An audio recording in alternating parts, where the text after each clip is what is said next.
The good news is, yes, sir. You're in line to get your first win of the fantasy season in our show league. No, I'm not. No, you're not. Not at all. No, I know I'm not. No, producer Damien put up over 175 points on me. I know. But once, again, I am the most in points against. Like, it's every single week, everyone brings their A game. Where are you in points for in the league? You're everyone's I'm not last. Like when you do the monologue all summer, you're everyone's. I picked up 4 players to beat you. Yeah. No, I get it. Karma's a bitch. Fantasy Football Happy Hour with Matthew Berry. Welcome to the Fantasy Football Happy Hour. Connor Rogers, Matthew Berry, Jay Croucher. It is Waiver Wire Tuesday. You need help. Hopefully, we have some answers for you. Of course, we're going to recap the doubleheader from Monday Night Football, and it's our early line alert. We look ahead at some of the lines that stand out as they launch at our friends on DraftKings. So, fellas, how we doing? You hopefully not so good. Everything went wrong for you last night. Hey, why do you ask you this? Why did you preface that with hopefully? Wait, the answer is you not so good because it did not go well for you last night. Fair, understood, and absolutely correct. But why hopefully? Why the adjective hopefully before that? I just remember. Is that what you were rooting for? There was a couple weeks ago where Amari and Hampton went off and the Commanders won, and you're just very bubbly. Yeah. I think it's better content. And better humanity as well, if you're struggling. You know what? I wish I was doing this show with Julio Think You Are instead of you two a-holes. Because, thank you, Julio. That's exactly right. Goat Barry was on fire yesterday. America forgives you.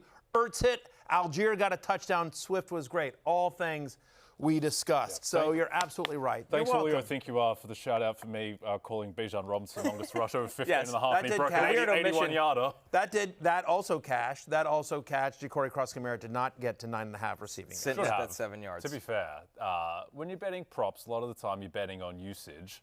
Ja'Cory Cross-Camara's out there a ton. Jane Daniels should have hit him on a couple checkdowns, but instead he ran into sacks. So, yes. What are you going to do? We'll get to that. We will get to that. Yeah, that was not fun. Let's jump into waiver wire, though. Let's start with the running backs, because before we show you any of the players that you're going to pick up, you might be missing one of the big names. That includes James Cook, who's been a top 10 play this season. While Derrick Henry has not been, you're still most likely starting him. And Jay, you've been bullish on him. How will you know if he's out of your lineup? Yeah. Also, Keaton Mitchell on bye as well. That's a big one. Actually, correct. Most popular handcuff in the sport. Yeah, the best running back on the Ravens, Keaton Mitchell. All right, let's jump right into some solutions, hopefully. Kimani Vidal had a big week as Amari Hampton is on the IR. Vidal, not Haskins, got the high snap rate. He made the most of his rushing attempts, caught a couple passes, scored a touchdown for almost 23 fantasy points. We got to hear from his quarterback, Justin Herbert, on Vidal stepping up in a big moment.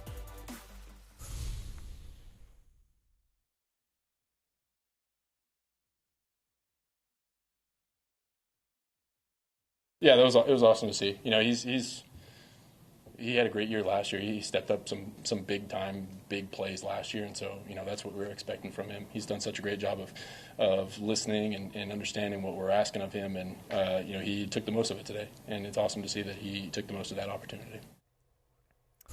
Justin Herbert with some praise for the Chargers' new RB1. Yes, Jay? Did he step up big last year? I can't remember much that Kimani Vidal did last year, but good that Justin Herbert is giving him his flowers. So Kimani Vidal will be the big question this week. Better than what Tua did. Yeah, exactly. That's true. That's not great. Things aren't going great in Miami. I'm not sure how long Mike McDaniel is for South Florida, but Kimani Vidal, so he has the 18 carries, which is the main indicator, just the usage, and he made a lot of those carries. Now he's going up against the Dolphins' run defense, which is one of the weakest run defenses in the league, but we're going to expect Joe Alt will come back and should stabilize this offensive line a little bit for the Chargers. So I think, look, everyone is going to go head over skis for Kimani Vidal in the same way.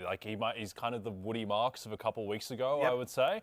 So I've gotten a few questions from people about how much fab you should spend on Kimani Vidal. Matthew, what would be your response?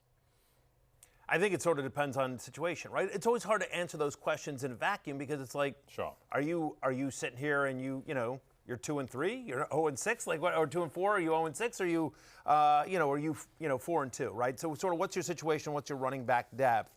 I think I would probably spend, if I needed a running back, I would spend somewhere between 25 to 35% of my fab, with the idea that might not get him.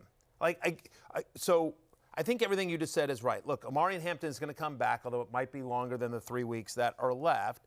And this was a good game, but it was a good game against Miami. And everyone has sort of a good game against Miami. They play the Colts this week, give up the 8th fewest fantasy points to opposing running backs. They're a top 10 run defense over the last 4 weeks. Then they're home to Minnesota. Then they're at Tennessee. Then they're home to Pittsburgh. So you sort of see that schedule right there at the Jaguars, which is a tough matchup. And then it's a bye in week 12. So you're really talking about, next 3 to 4 weeks. Like you would expect it at the minimum, Hampton is back in week 13 for the home game against the Raiders. So how much do you want to use? Now, the positives of Vidal are that he's used in the passing game, right? I mean, like he had an 88 utilization score last week, which is 7th among all running backs in week 6. He also had a double-digit target share in this game. They're not scared to throw him the ball in the flat. And so that may mitigate some of the issues that they have with the offensive line. At your point, like if Alt comes back, whether it's this week or, in 2 weeks, that's obviously going to help. So I would be aggressive, but I wouldn't go crazy because unlike Woody Marks or Quinshon Judkins, where we're like, there's an easy path to see where this is the guy throughout the rest of the season, even though it didn't actually work out for Marks. Like there's a scenario here where you're just like, well, that might have been game script. It also might have been, remember, they didn't have QJ in this game. They want to run the ball. They want to throw the ball.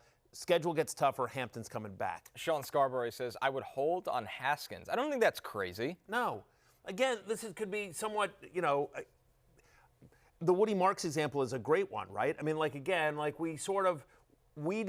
did not come out and say, like, Kimani Vidal's our guy. Now, they showed it in terms of how the game went, but, it might have been a hot-handed approach. It might be how they felt like they could attack that game. They wanted more of a pass catcher there. Secondary of the Dolphins, again, no QJ. They want to be pass-heavy, but and we're going to get to him, but the emergence of Oronde Gadsden, they get QJ back, obviously McConkey and Keenan Allen, all of a sudden they've got, more weapons in the passing game. Yeah. So he's the clear number one target this week, but I'm showing a little bit of, this is not me.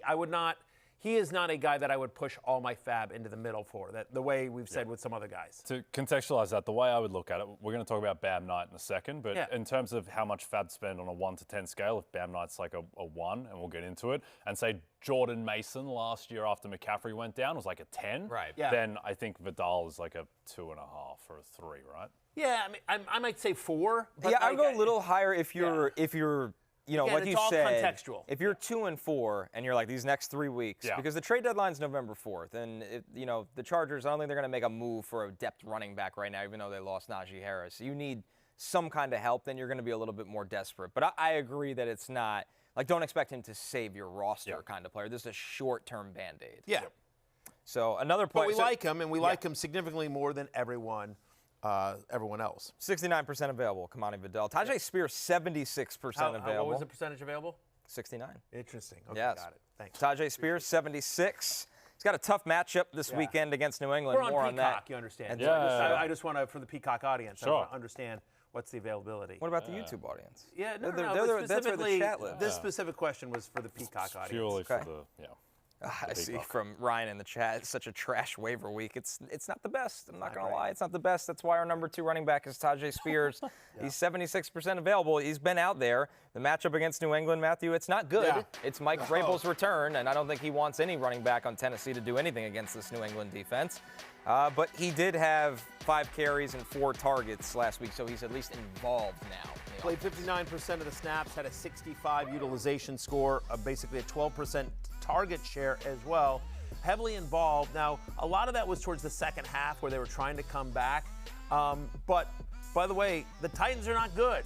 The Titans are not good, and so they're going to be in game script quite often. And here's the other thing, Jay, we always talk about on this show, it's variance.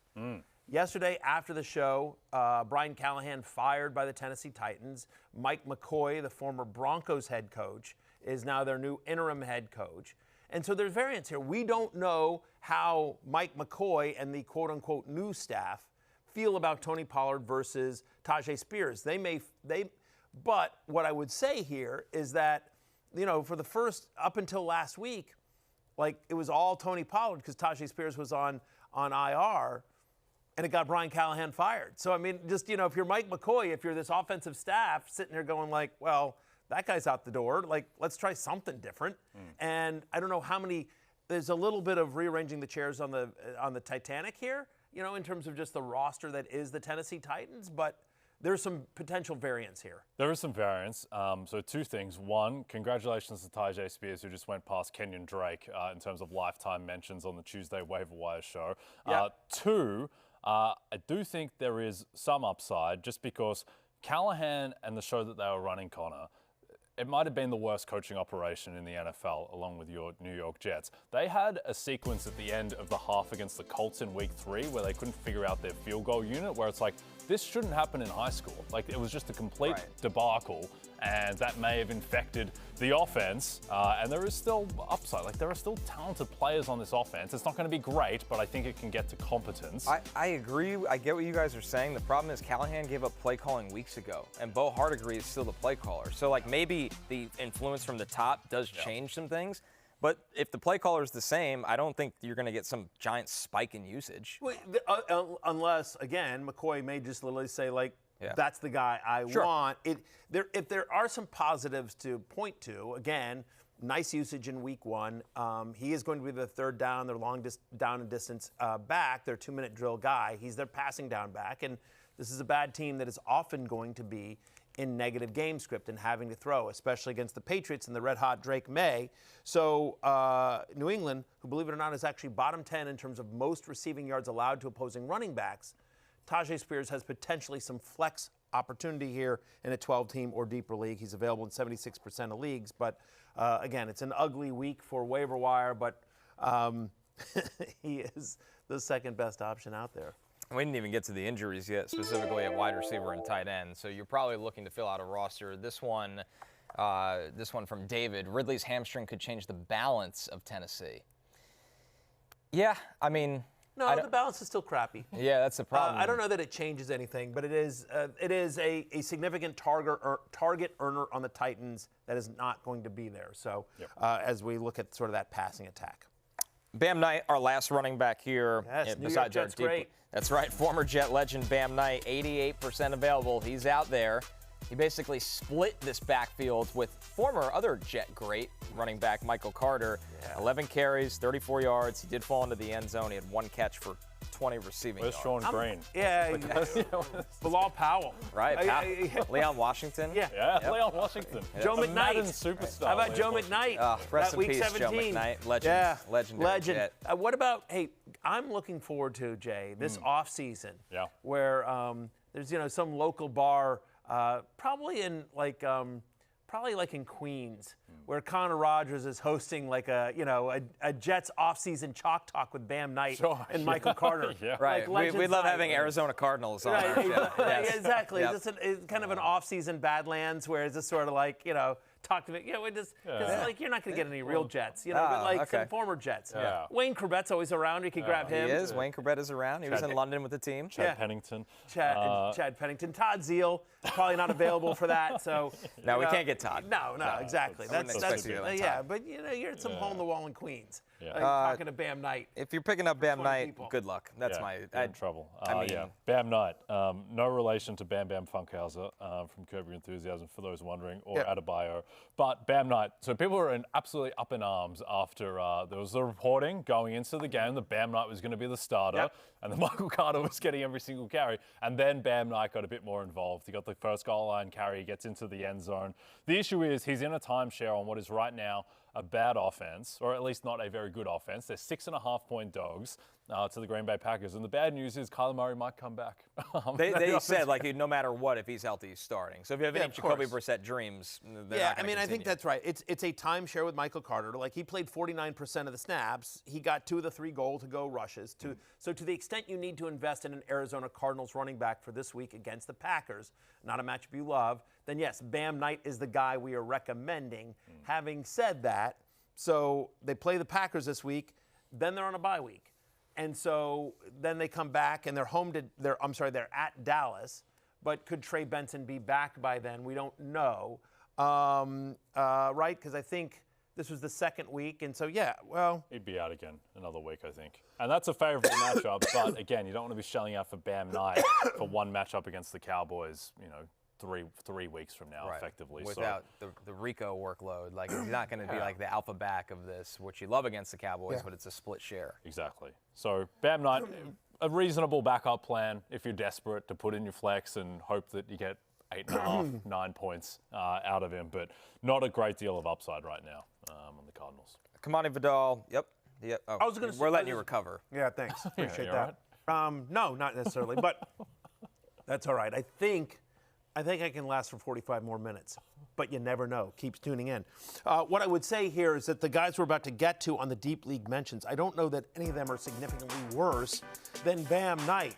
You see Tyler Allgeier, who continues to get work on a better-than-you-think Atlanta Falcons offense, scored last night.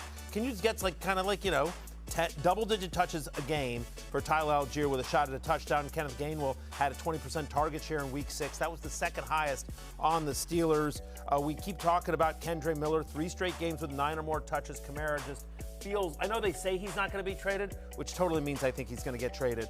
Sean Tucker, look again, no Bucky Irving again. More usage for Sean Tucker last week than the week before. He scored the touchdown. And we keep waiting for Brashard Smith and the Chiefs to use him. I don't get it.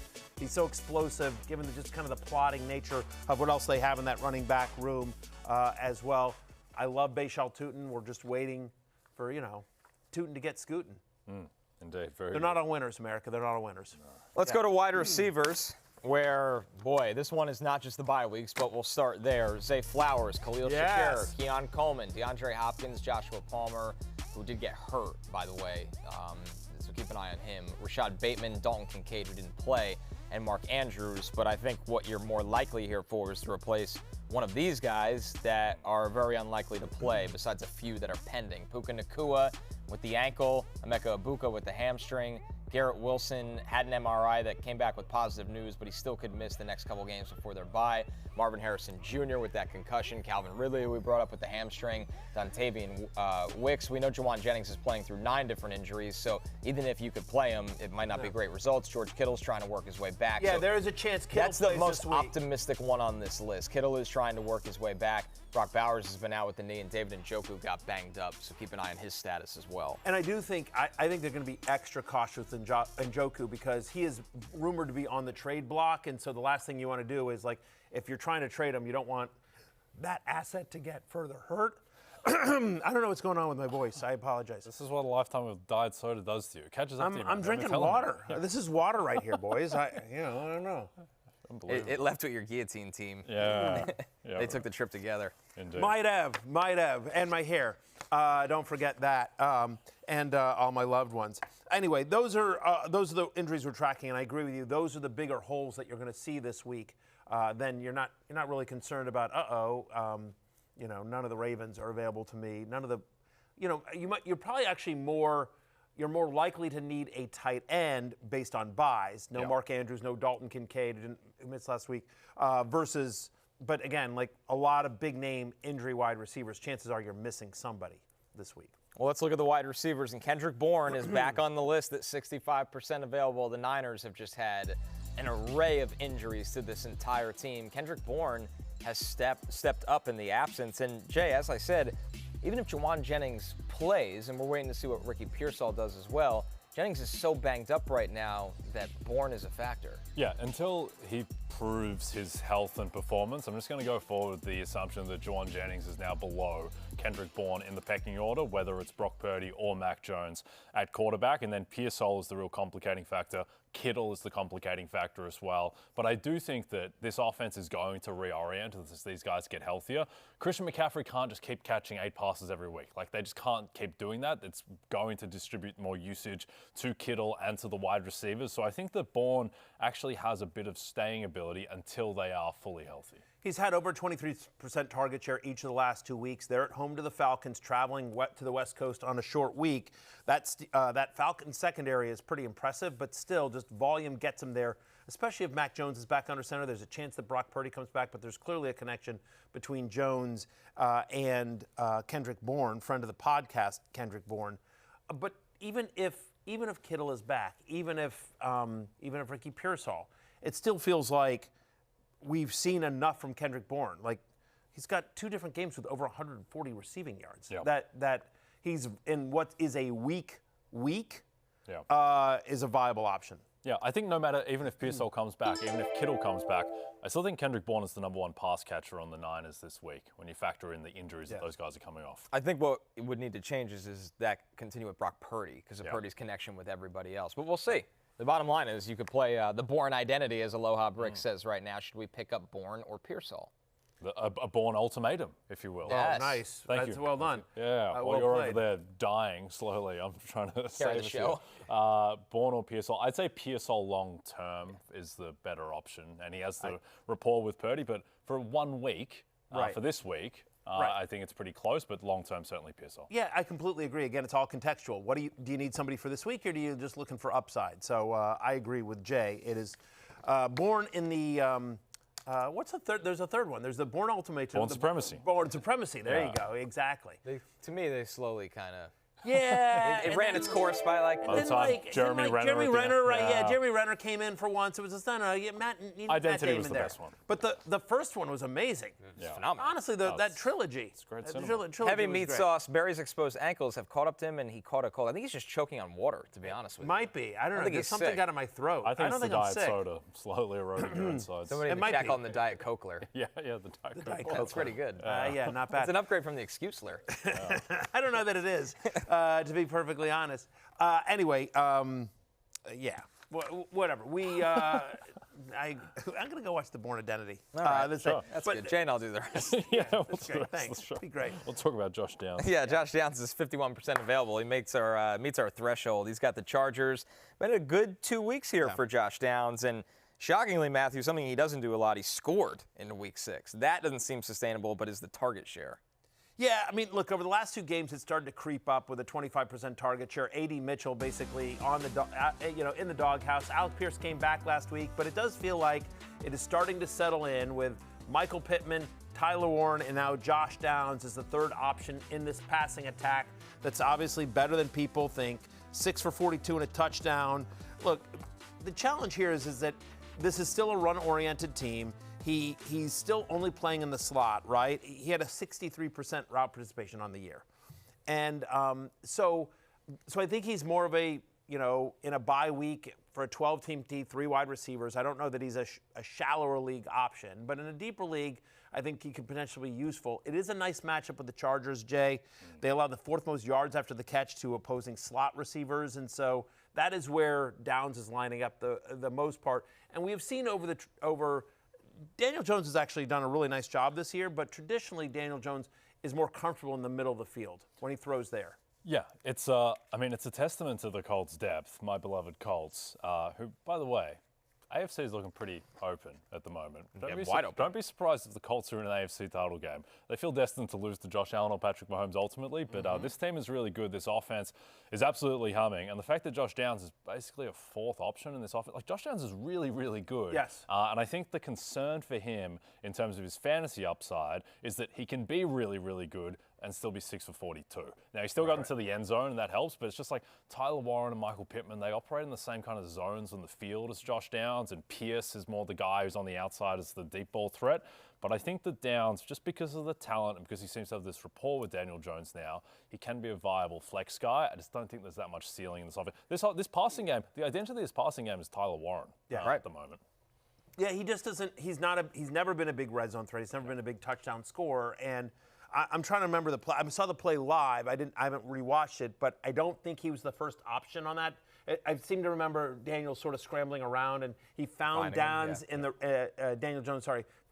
Scrambled around and found Downs in the back of the end zone. But it wasn't like that was a designed play. It was more fluky. So I agree with you. I think there's probably more floor than ceiling when it comes to Josh Downs. How about the Bucs trio, guys? And I'm not talking about Mike Evans, Chris Godwin, and Emeka Ibuka. I'm talking about the 3 healthy players, and Sterling Shepard, 95% available, Tez Johnson, 99% available, and Cameron Johnson, 99% available. They got the Lions this week. There could be a lot of points in that game, Matthew.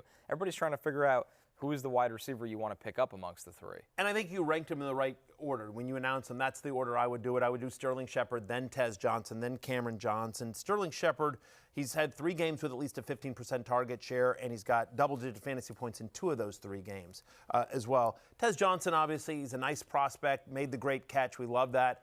Thought he was getting the MVP chance. We love his humility at the end. It was a lot of fun. 84% route participation for Tez Johnson as well, which we like. But just Sterling Shepard, more the veteran, more, he's been on this team before, more of a connection with Baker Mayfield.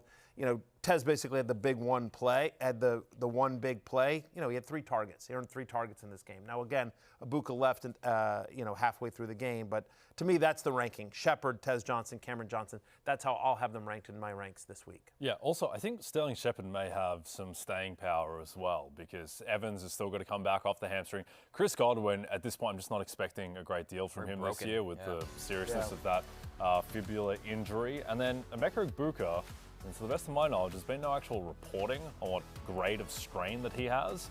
But there's still a chance that Emeka Egbuka could be out longer than just 2 weeks into the bye. So you look at the Bucs' schedule going forward, Lions, Saints, those are dream matchups. And you may not think so of the Lions because their season ranks are pretty good, but Connor, coming into the season, top 2 corners on the Lions, DJ Reed, Terry and Arnold, the superstar safety duo, Brian Branch, Kirby Joseph. There's a good chance that all 4 of those guys don't play, and if Joseph does, he might be dragging his leg. Very, very good chance. They are down to basically second and third string players at every position in the secondary. So this is and Baker's one of those guys, we said this yesterday, like he kind of just finds a way to lift up players. Where I really like the floor of Sterling Shepard with Tez, though, you'd be hoping for a big play touchdown because that's a lot of his game. Maybe he gets a couple screens now that they practice with him for a week. Yeah. But, yeah, there should be a lot of points in this game, and somebody has to catch these passes. And once again, remember, no Bucky Irving in this game. They started to get Cade Otton a little bit more involved. But, yeah, I agree with you. I mean, I think Shepard, again, more the veteran player, becomes interesting. Tez Johnson, more of a flyer. To recap, Kendrick Bourne, Josh Downs, Sterling Shepard, Tez Johnson, and Cameron Johnson are at the top of our waivers. And then the deeper league targets, Trey Tucker is still out there, as is Christian Kirk, Elic Ayomanor, who, if Calvin Ridley is out, Ayomanor should get a fair share of Cam Ward's targets. Kayshon, Boutte, and Luther Burden, who definitely has some explosive playability. It's just a usage question with the rookie and Burden. We'll get more into him as we talk about those games a little bit, but season highs in target share and route participation in Week 6 for Luther Burden. Christian Kirk, by the way, it's just worth noting, again, because they were in the bye last week, but he's started to come back, getting a little bit healthier for this Texans offense. It's looked better more recently. Seahawks allow the 5th most receptions per game to the slot, which is obviously where Kirk lines up a decent amount. Also, by the way, no Puka Nacua, so we expect Tutu Atwell back this week. Jordan Whittington is there as well. So probably no Puka Nacua. He may play. McVay said he's day to day, so we'll see. I don't think he'll play, but it wouldn't be the most shocking thing. We'll know more tomorrow. Exactly. We'll know more tomorrow there as well. Very quietly, Trey Tucker has at least 60 yards in 3 of the last 4 games. And also, Jacoby Myers might not be on that team in 2 weeks. Feels best for both sides. Yeah. Yeah, it's seems destined to be a Steeler. Yeah, it's maybe. Yeah. Steelers will make a move for somebody, a wide receiver. It's just a matter of who. Maybe Allen Lazard. Well, there you go. You could dream. You can only when you're dream. Thinking about Jacoby Myers and you end up with Allen Lazard. There you go. Yeah.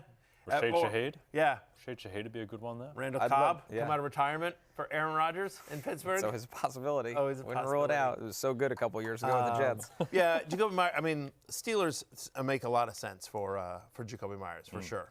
Tight end, Harold Fannin Jr. We mentioned that David Njoku is banged up right now. And Fannin's gotten a recent bump from Dylan Gabriel. That offense is a little limited. Fannin, though, not feeling any of that. 10 targets, 7 catches, 81 yards. In Week 6 here, Matthew. If Njoku's out, I mean, you feel even better about his target share. He also had a 78% route participation, a 90 utilization score. That was 5th best among all tight ends last week. It's a nice match with Miami that allows the 5th most yards per game to opposing tight ends. And so Dylan Gabriel, who is seems like the definition of a short-armed, just kind of, quarterback. Exactly, not a guy that wants to throw deep.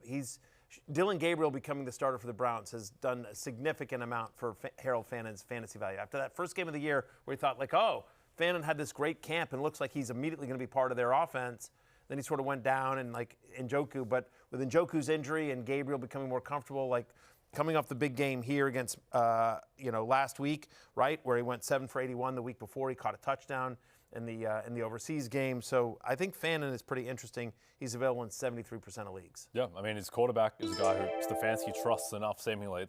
Dylan Gabriel dropped back to like over 60 times in that game to pass, and he doesn't seem to be able to throw outside the numbers, doesn't throw down the field. It's all intermediate, middle of the field stuff, and so that's where your tight end shines. And by the way, even with Njoku banged up, I think there's a scenario, which is better than average, that Njoku also gets dealt to another team, which obviously would open up playing time for Fannin down the stretch. Stuntman Chuck says, Fannin the Flames. Pretty good there, Stuntman Chuck. Better than most of Matthew's material. Our next one, Cade Otton. it is. You mentioned him, Matthew, with all these wide receivers hurt. And we've seen this from Cade Otton. Last year, when they had some wide receiver injuries, his targets go up a little bit. And there's a rapport with him and Baker. 26% target share last week in week 6. Actually, for the year, he leads all tight ends in snap rate, believe it or not. So he's been out there a lot. He just hasn't done much with it until recently. But when he gets a 20% target share, when he at least gets some looks, he's averaging almost 15 fantasy points per game. And as we talked about, no Ibuka, no Godwin, maybe no Evans once again. And so Cade Otton, who along with Sterling Shepard is one of the guys that has more of a history with Baker Mayfield, suddenly becomes interesting. The other guy I want to mention here real quickly is Michael Mayer. Yeah. Again, no Brock Bowers last week. We don't expect – Mayer scored the touchdown. Doesn't feel like Brock Bowers is trending towards playing this week. Had a 30% target share. They're at Kansas City. Laporta just had a nice game against the Chiefs. The Chiefs have struggled against tight ends this year, and so to your point about no Brock Bowers, Jacoby Myers has been inconsistent. He obviously, Meyer runs very different routes than Trey Tucker, so you could see some viability for Michael Mayer. They're biased next week. The Raiders are bye next week, and so feels like you can make it. There's a strong argument to be made that hey, let's let Bowers have one more week of rest. We get to the bye, and then we can come back with him. Deep league targets here. Mason Taylor, he's got the Panthers. We'll circle back to him in just a second. Oronde Gadsden was on the field a lot more for the Chargers. Dalton Schultz, Chig and Tyler Higbee, Matthew. But Mason Taylor with a good matchup after a week where the Jets could not throw the ball at all against Denver. Only one team in the NFL allows more fantasy points per game to opposing tight ends than the Carolina Panthers. So Mason Taylor, again, last week was just absolutely so brutal. I have to believe, Connor, now it seems like Aaron Glenn has basically said, no, Justin Fields is our guy. But he's got to be on a much shorter leash this week. If things start going south against the Panthers the way they did against the Broncos, it has to be Tyrod Taylor time, right? Yeah, because you have to do right by the defense and the special teams that really gave you a shot to beat the Broncos. And no Garrett Wilson in this game. Yeah. So this is it. There's a very real scenario where Mason Taylor leads the Jets in targets, receptions, receiving yards. Say in DraftKings, it should be most likely. Yeah. I would think all his props are higher than Josh Reynolds, who would be the next guy. Yeah, and of course we already got Alan Lazard heading to Pittsburgh. So yeah, he's barely active. Yeah, so. Exactly. Gadsden is also somebody we talked about him yesterday as well. I feel like we've talked about him for a couple of weeks here on this show. But 21% target share last week, second on the team, and this is a game that Will Dissly was active and healthy for. I just think Gadsden's a talented player. I watch a lot of Syracuse football, as you can imagine, having been a graduate of the Orange, and Gadsden's a nice player, Connor. Yeah, I mean, you think of when they were rolling at times with Stone Smart as that third tight end. This is like the better version of that. Gadsden was breaking all kinds of records in the ACC. They used him as a big slot receiver that he's put on a lot of weight in recent years, too, where he could actually be a tight end now. So legit receiving skills and somebody that I think will grow into something. An offense that doesn't, they're not getting anything out of Tyler Conklin. There's a lot there for him opportunity-wise. Yeah, definitely. Chig as well, just with the change, no more Brian Callahan, maybe creates a little bit more variance despite your point, Connor, of the same play caller there. Chig, I mean, he looks good, looks explosive, had a great burst, the yards after the catch on the weekend. So I've always liked Chig Okonkwo. There's not much of a ceiling there, but again, Calvin Ridley out, so the targets are going to go somewhere. 3 of the last 4 games, he's had at least 45 receiving yards. I will tell you, though, there's a kid on Tennessee, just for those of you in Dynasty Leagues, he may still be out there in some Dynasty Leagues, Gunnar Helm. They really like Gunnar Helm in Tennessee, and so I don't know if it's going to turn into fantasy production this year because, again, the offense is tough and Cam Ward is struggling, but just that's a super deep league. That's a Dynasty or Keeper League name, Gunnar Helm, I think, is kind of interesting. Yeah, Cam Ward gave him a lot of love over the summer when those two were working together during training camp. Speaking of Cam Ward, how about some quarterbacks? The notable ones on the bye, Josh Allen is on a bye. I've heard of him. Yeah, you've heard of Proud him. fantasy life investor Josh Allen. And those who are waiting for Lamar Jackson to get healthy and return, well, you'll have to wait at least one more week because he is on the bye. So this is a pretty important waiver period for a lot of people. Jaxson Dart is 68% available. And Jay, what's really mattered with Dart is he's getting it done with his legs. The only problem is they have the Broncos on deck. Broncos have been amazing at limiting running quarterbacks. Justin Fields didn't do anything against them. Herbert didn't do anything against them. Yep, we're going to learn a lot about Jaxson Dart in this matchup. He was amazing against the Eagles. Eagles look a little bit broken at the moment, but still, independent of that, he played really, really well.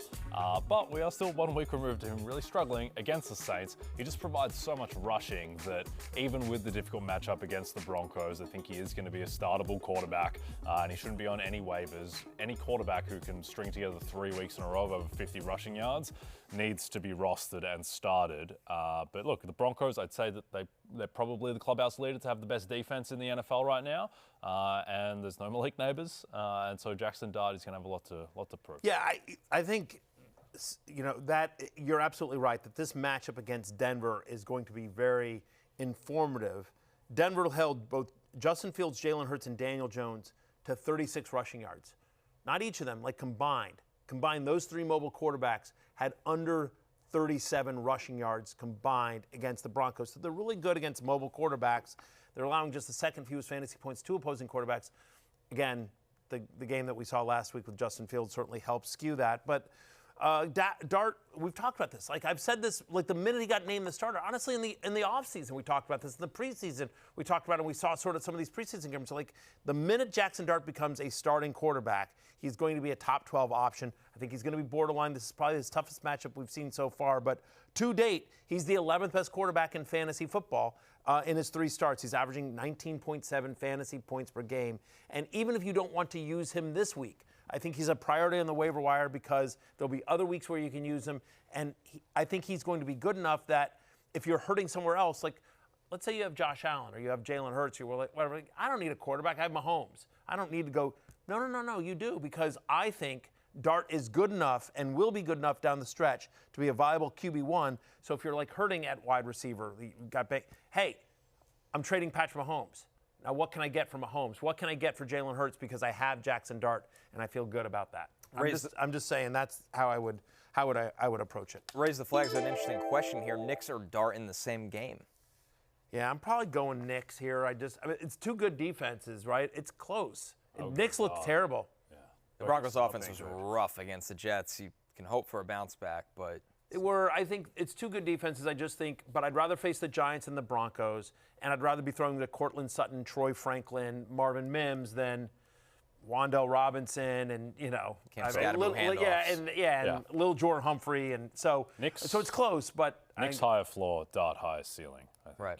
I think that's fair. I think good chance, honestly, that both of them don't have a viable fantasy week. Just being honest, also true. Like this could be another. Broncos play low total games constantly. Correct. They dictate the pace of play, and they constantly play low total games. Yep. Our next quarterback who's been great this season, Sam Darnold, is 62% available. Got to hear from his coach and his number 1 wide receiver on his hot start. Well, I think it just speaks to Sam's poise, his confidence right now, the preparation that he's doing. I mean, you don't just show up on Sunday and these plays come to life. You gotta make them happen. We got to be able to move and shake at the line of scrimmage. We got to be able to operate at a high level, and Sam's doing that. Jaxson, and all the things you're becoming confident in your quarterback, what are you most confident in there? What do you can count on him? That he's going to show up and play his game. He's not going to force anything. He's just going to take what the defense, gives him, and once there's the opportunity to hit a big one, JSN's starting to dress like a number 1 wide receiver. Yeah. Different vibe at the podium. Good for JSN. Yeah. He should be feeling himself after the season he's had, and that's helped Sam Darnold, who is, yes, as you see right there, the passing yard leaders, yards per game. Darnold is 3rd. He's ahead of Baker Mayfield. He's ahead of Patrick Mahomes.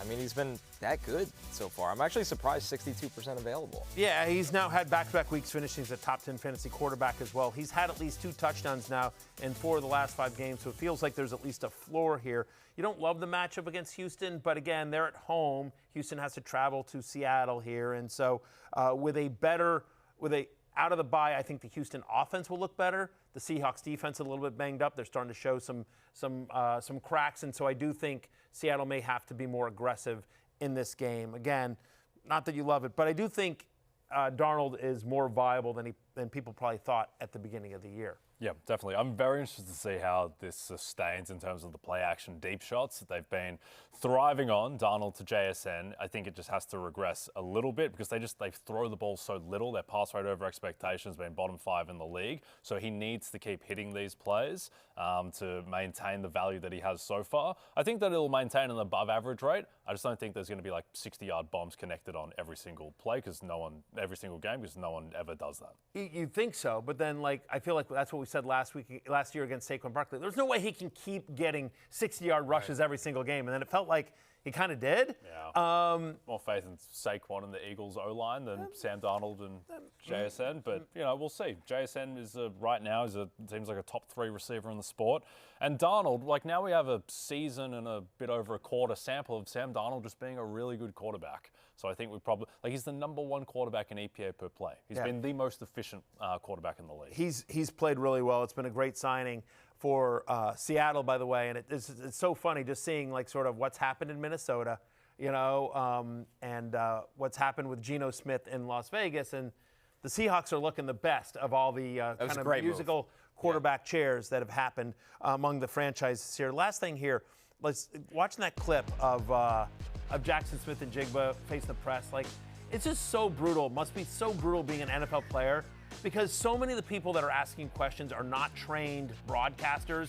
They're writers, and they're just, they're stumbling through these long-winded questions that, sort of stumble on each other. And like that question to Jaxson Smith and Jigba was long and awful. Yeah, that's part of the gig. Yeah. No, it's how the coaches feel. They do it almost every day. Can't imagine. You should, as a member of the New York media, as an Emmy-losing member of the New York media, Connor Rogers, talk to your colleagues. I enjoy you just taking a dump on 90% of the people we'll see at the Combine and Super Bowl this year. Yeah, that's fine. All you idiots ask awful questions, but we use all the sound every single week on the show. Some people ask good questions. Just there's some that are brutal. You guys know who you are. All right, so we see Dart and Donald. By the way, J.J. McCarthy should be back potentially this week as well. We still have hopes for him in this. I would not be starting J.J. McCarthy against the Eagles. No, after absolutely. the Eagles have been embarrassed, no thank you. Had 10 days to prepare, but this is about depth. Again, could you see McCarthy have a second half of the year that potential? Michael Penix looked really good last night. We'll get into the next segment, but on the road to that banged up Niners defense without Bosa and Warner. And Joe Flacco, it's a short week, but he's home to the Steelers as well. Pittsburgh is a bottom 5 pass defense on the year. Yeah, it's a good spot for the Bengals receivers if you're ever looking for one and hoping, especially if they're in a throw script. Again, if you need a defense, the Seahawks against the Texans. The Seahawks, guys, they had a pressure rate of 50% against Jacksonville. Half the plays, they got pressure rate. I don't think that's going to change against the Texans' offensive line. No, sir. The Browns against the Dolphins, some turmoil in Miami right now. And then the Bears against the Saints. Although Spencer Rattler's been a lot better than people give him credit for this year. I will say that. But he has been. Right. But Bears defense looked good last night, especially the defensive line. They really did. All right, we're going to take our first break. Just ahead, we got our Monday night doubleheader takeaways and more on some of our bets and guillotine league right after this.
Was it the ball slick? Did that impact that play at all?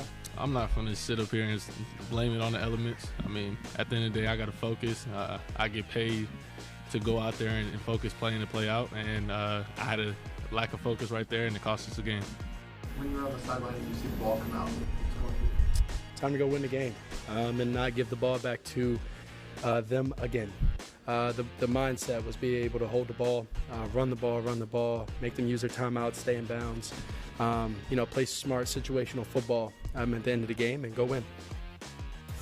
That was Jaden Daniels and Caleb Williams after the Commanders-Bears matchup that came down to the final seconds. A huge night for DeAndre Swift, not only on the ground where he topped 100 yards, but he had the huge short catch that turned into a long touchdown in this one, guys. Do you sell high here on Swift? This was his best game, but the volume has been great every week. I buy high, actually, on DeAndre Swift, right? So the volume has been there. Like, I actually mentioned this. I mentioned this yesterday. I think I mentioned it on Sunday's show about just like DeAndre Swift is actually a trade target. He's not all that sexy. I didn't expect him to have as huge a game as he did last night. But look at this upcoming schedule: home to New Orleans, at the Ravens, at the Bengals, home to the Giants. Like, you feel really good about DeAndre Swift just because, to your point, Connor, the usage has been kind of ridiculous so far this year, and it's only going to get better. They're going to be in positive game script against all these teams. He has not been great. He averaged 3.3 yards per carry on the season. Last night, 7.7 yards per carry. My Commanders could not stop the run. They looked awful. Their defensive line just got dominated left and right. Weirdly, he played under 60% of the snaps, but like when you're breaking off long runs and big catches, you don't really need to do much. But I think DeAndre Swift is probably, when you think about this upcoming schedule, like he's probably like a top 15 with, he's a mid-tier RB2 with weekly RB1 potential. And I wonder if he's being valued as that, even with, somebody that has him on the roster. Somebody on the roster may think like, oh, I'm selling high. Right. DeAndre Swift has not been great this year. I'll sell high off this game. And I actually think, no, I think this game is closer to what he's going to do over the next month. Yep. No, I agree with that. Also, I would try and trade for Ja'Cory Crosskey-Merritt after this game. I understand he didn't have a good game, had another fumble, but the Commanders gave 20 carries to their running backs, and Ja'Cory Crosskey-Merritt got 17 of them. And I think that is very encouraging going forward. It is, although, it was a brutal loss, obviously. And so we'll see what happens. They play the Cowboys this week, 54.5 over-under. The game's in Dallas. So they're expecting a ton of fireworks between, two pretty good offenses and two bad defenses, as you see the schedule right there. They're at the Chiefs in Week 8, home to the Seahawks, home to the Lions, home to the Dolphins. So it's gets the Dolphins game's in Madrid. Dolphins good. Yeah. It's in Madrid. Sorry. You should head over there. I See should. Commanders. I should. Yeah. I mean, they're the home team, but some, right, it's the Madrid game. You're correct. Some tapas for yeah. Matty Exactly. Espagnolo. Listen. The idea of leaving the country is actually very appealing to me. Okay. I just don't know when I would come back. But yeah, the idea of just like going somewhere where I don't have to talk about anything would be great. Actually, I would enjoy that. I might let me look into that. I got to talk to the wife and kids. Some pinchos for Matty. Yeah, perhaps. But anyway, I think look. We had hoped coming out of the bye that we would see more from Luther Burden. We would see more from Colston Loveland, potentially see more from Kameron. We didn't see any of that really last night, but it was a weird game in terms of it was raining and just bad conditions. Yeah. And they were running so effectively, they didn't need to do much. Yep. No. I mean, Ben Johnson's going to lean on that. We know that. That's why, Swift, the volume. It's hard to trade somebody like that in this landscape where you're losing people to injury, and there's just not a lot of true RB1s right now in terms of just volume. But I'm just saying, I don't know. If you've had DeAndre Swift this whole time, he's been fine. He hasn't been amazing, and then he has this big game. And so if I had him, I think, ooh, I'm selling high because he kind of sucks. And But there's a scenario where he's probably like at least over the next month, a top 12 running back here. Tough game, box score-wise for Dunze, but, gets a touchdown called back due to kind of a ticky-tack penalty. I think if that penalty doesn't get called, it's a different scenario. Not worried about Dunze. The other game in this one, a nice win for the Falcons. Falcons fans, you drink for free today. McCaffrey, by the way. But my Commanders suck. Yeah, Falcons Bills. How about Luke McCaffrey? Sure. Bijan Robinson and Drake London go nuclear in this game. Bijan had the massive long touchdown run where he broke the tackle of Cole Bishop, and kind of scampered down the sideline there. We've seen greatness, Jay, from Bijan, but we haven't seen him break off those massive long runs like that. No, coming into this season, he'd never had a longer than 40-yard rush in the NFL across his first 2 years. But he was magnificent last night, best game of his career. That's the best Falcons win in a long time. Yeah, bird up. Falcons fans, our own Lawrence Jackson and everyone else, you guys drink for free. Congratulations. What a victory for you guys. A dominating performance. I mean, they looked awesome. Penix looked a lot better, obviously. It's Bijan, by the way. It's gone back and forth, but I believe it's Bijan. Yeah, he's back to it. I heard him say Bijan, so I don't know what. But then he said, no, Bijan. Yeah. All right. We'll figure it out by the end of the season. I don't know. Well, I got to do a promo read with his name, so I'm going to go with Bijan Robinson, and the Falcons continue their stretch of primetime games this Sunday when they face Christian McCaffrey and the 49ers out on the West Coast. Coverage of the matchup begins at 7 p.m. Eastern as we lead you up to kickoff. Still to come, find out if we're betting a side or total in this NFC matchup. Early line alert is next. Buffalo, by the way, some sell lows. They're going into the bye. They're going to get this figured out of the bye. I'm not worried about the Bills' offense. No, not the offense. It's the defense that we'll see where it goes. But we're a fantasy show. We only care about the offense.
DraftKings Sportsbook is an official sports betting partner of the NFL, and new customers can bet $5 and get $300 in bonus bets if your bet wins. Download the app and use promo code FFHH when you sign up.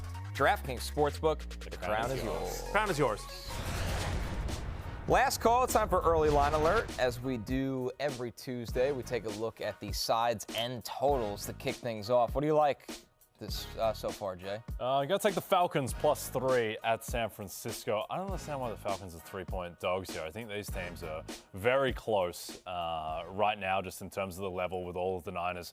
Injuries on defense in particular. I think the Niners might have one of the worst defenses in football without Nick Bosa and Fred Warner. I think that Bijan on this rushing attack just gives the Falcons a relatively high floor, and their defense is playing incredible. So I think this should be closer to Niners -1.5. Yeah, I like that call a lot. I'm going to take the Titans under 17.5 points. That's their team total against New England.